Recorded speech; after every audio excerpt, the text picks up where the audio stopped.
कांग्रेस नेता गोविंद सिंह डोटासरा के खिलाफ ईडी की कार्रवाई के विरोध में लक्ष्मणगढ़ और सीकर के बंद का आह्वान किया गया। तेजा सेना और कांग्रेसी कार्यकर्ताओं ने विरोध जताया और दुकानें बंद करवाई। इस दौरान प्रदेश अध्यक्ष सीताराम बिजरानिया और कांग्रेस की जिलाध्यक्ष सुनीता गिठाला के नेतृत्व में बंद का आह्वान किया गया।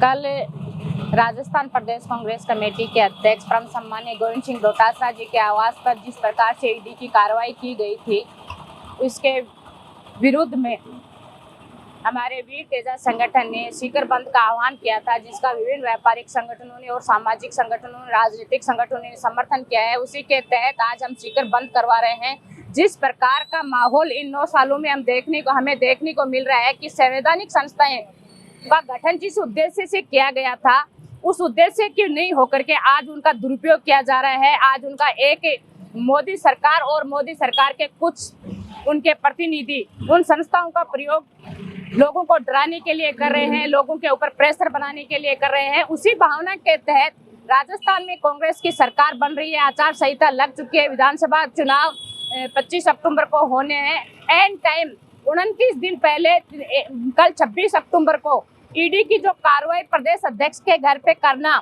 ये एक तरह को राजनीतिक प्रेशर है। पार्टी के ऊपर राजनीतिक प्रेशर बनाने की कोशिश की जा रही है। लेकिन मेरा कहना है कि सत्यमेव जयते, सत्य की हमेशा जीत होती है। सत्य को परेशान किया जा सकता, पराजित नहीं किया जा सकता। एक सुई की नोक के बराबर ऐसा कुछ नहीं मिलने वाला ईडी को। और ये बार बार ईडी, कभी इनकम टैक्स आ रही है, कहीं पर ईडी आ रही है, और बार बार ऐसा प्रेशर बनाया जा रहा है, ऐसा माहौल बनाया जा रहा है। राजस्थान में जिस प्रकार की सुशासन और अच्छी गवर्नमेंट ने काम किया था, कांग्रेस सरकार ने काम किया था, आदरणीय पीसीसी चीफ गोविंद सिंह डोटासरा जी ने जिस दिन से प्रदेश अध्यक्ष का पद संभाला था, उस दिन से लेकर के आज तक जिस हिसाब का राजस्थान में कांग्रेस में एक जन जागृति, एक माहौल पैदा किया था, उससे भारतीय जनता पार्टी और भारतीय जनता पार्टी के नेता और मैं कहूंगी मोदी जी खुद उससे घबराए हुए हैं कि राजस्थान वो स्टेट है जहां से देश की दशा और दिशा तय होती है।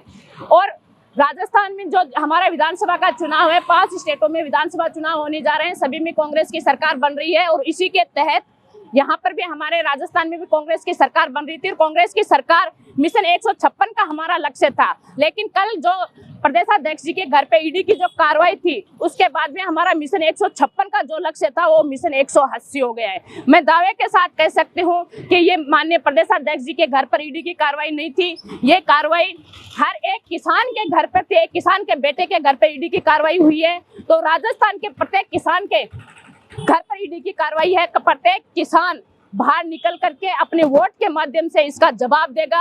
और जिस प्रकार का आज हम देख रहे हैं कि मोदी जी किस प्रकार सांसदों को चुनावी मैदान में उतार रहे हैं, जैसे ये कोई विधानसभा का चुनाव नहीं होकर के कोई लोकसभा का चुनाव है। मुझे लग रहा है कि मोदी जी खुद भी चुनावी मैदान में आने वाले हैं और कहीं ना कहीं मुख्यमंत्री बनने की सोच रहे हैं। इस प्रकार की भावना से वो काम कर रहे हैं। लेकिन राजस्थान की जनता ने ठान लिया है कि इस चुनाव में, राजस्थान की विधानसभा चुनाव में कांग्रेस की पूर्ण बहुमत से सरकार बनेगी। हमारे नेता गोविंद सिंह डोटासरा जी पाक साफ है, बेदाग है और पूरी जनता उनके साथ खड़ी है। कांग्रेस का प्रत्येक कार्यकर्ता उसके साथ खड़ा है और हम ईंट का जवाब पत्थर से देने के लिए तैयार हैं। वोट के माध्यम से हम जनता जवाब देगी कि ये संवैधानिक संस्थाएं जो पारदर्शिता के लिए बनी हुई होती हैं, उनका जैसे एक बीजेपी के कार्यकर्ता के रूप में ईडी आज काम कर रही है, ये बेहद ही शर्मजनक चीज है कि ईडी और बीजेपी के कार्यकर्ता में कोई फर्क नहीं है।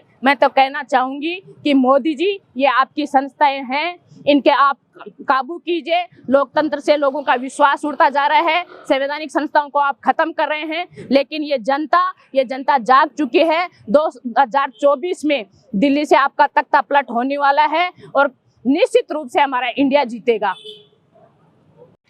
कल जिस प्रकार से सीकर के अंदर हमारे नेता श्रीमान गोविंद सिंह जी डोटासरा के घर पे ईडी की जो द्वेषतापूर्वक कार्रवाई की गई, उसके खिलाफ हमने कल सीकर बंद का आह्वान किया था, जो अभी आज पूरे दिन सीकर बंद रहेगा।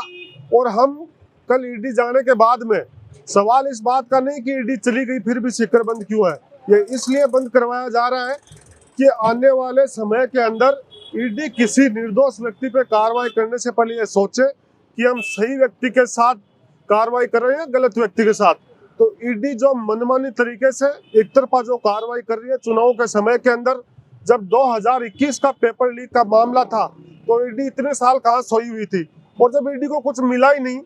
पहले हम छोटे थे तब ये सुनते थे कि ईडी बहुत बड़ी संस्था होती है, लेकिन हम पिछले दिनों से देख रहे हैं कि ईडी किस तरह कुत्ते की तरह गली गली घूम रही है, जो अपनी साख गंवा रही है। उस ईडी के खिलाफ जो एक संवैधानिक संस्था है, किसी सरकार के मनमाने तरीके से उस ईडी का दुरुपयोग करके हमारे नेताओं को टारगेट करके जिस तरीके से उन पर दमनकारी नीति अपनाई जा रही है, उनके खिलाफ आज हम शिकरबंद करवा रहे हैं।